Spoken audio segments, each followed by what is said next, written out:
चेंबूरमधील झाड दुर्घटनेनंतर महापालिकेच्या रस्ते विभागातील 2 अभियंत्यांना तातडीने निलंबित केल्यानंतर आता हा वाद अधिकच चिघळण्याची चिन्हे दिसत आहेत। या कारवाईविरोधात महापालिकेतील अभियंत्यांची संघटना आक्रमक झाली आहे। बृहन्मुंबई म्युनिसिपल इंजिनियर्स युनियनने या निलंबनावर तीव्र आक्षेप घेत संबंधित अभियंत्यांचा खुलासा न मागता त्यांच्यावर कारवाई करण्यात आल्याचा आरोप केला आहे।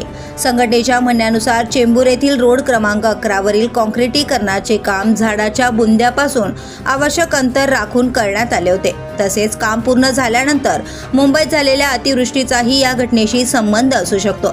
त्यामुळे संपूर्ण तांत्रिक चौकशी आणि तज्ञ समितीचा अहवाल येईपर्यंत दुय्यम अभियंता अरुण मुंडे आणि सहाय्यक अभियंता योगेश पोटे यांच्यावरील निलंबनाची कारवाई मागे घ्यावी अशी मागणी करण्यात आली आहे।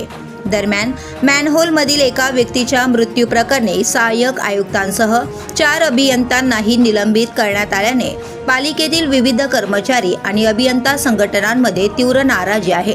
या पार्श्वभूमीवर मुंबईतील विविध कामगार संघटना एकत्र येत प्रशासनाविरोधात कामबंद आंदोलनाचा इशारा देण्याच्या तयारीत असल्याची चर्चा आहे।